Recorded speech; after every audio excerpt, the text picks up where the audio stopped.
Yung daddy namin, ayan. Tinapos niya na yung isang daan pa diretso galing sa may pinto ng bahay. Yan, yung pako. Tapos, papunta doon. Opo, kawawa kahit ulan. Odoy! Ang tsura niya. Wala pang damit. Yung damit kasi nabasa na. Ay, yung kapitbahay. Yung sa harap pala. Ay, sa yung sa tapat. Ayan. Tapos yung Winona.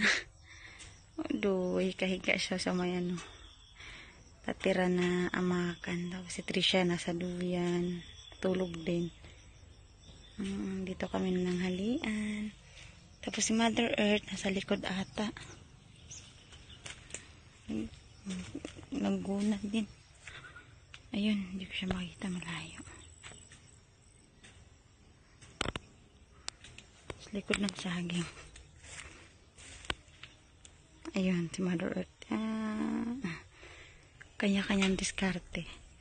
Ako, mamaya pagising ni Nona, si Trisha magbabantay, tutulong na din ako. Yung puro kamote, lemongrass. Yan. Kinlaro niya talaga, hindi niya tinantanan yung hallway hanggat, yan, hindi niya tinantanan hanggat hindi niya makatapos.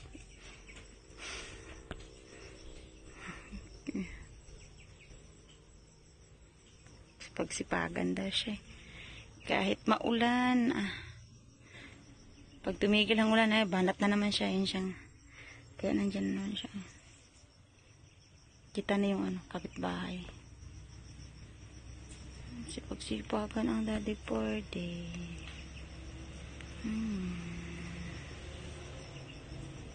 Ayan.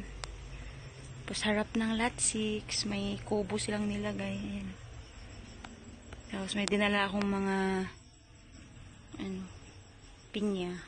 Ilinya ko dun sa boundary ng lot 3 at lot 2. Hindi para siyang bakod. Tapos may dala akong mga pandakaki, yung mga halaman na puti yung bulaklak na maliliit. Pinolibag ko sila. Tapos nang nabuhay na, dinala ko dito kasi pinapatay ni Banban doon. Pabulak nito siya. Yan iba na siya. Lapit na siya mamulaklak. Ito iba naman to, hindi siya pandakaki. Halaman lang to na pwede pa pang i-forma. Ito siya pandakaki. Ito yung puti na bulaklak na maliliit na pwede siyang pansampayan kasi kakapal talaga pag dumami na. Ayan. That's gonna for today's video. Dandahan lang. Tapos yung yung apple, Fuji apple is buhay na buhay siya. Mamaya ibibidyohan ko.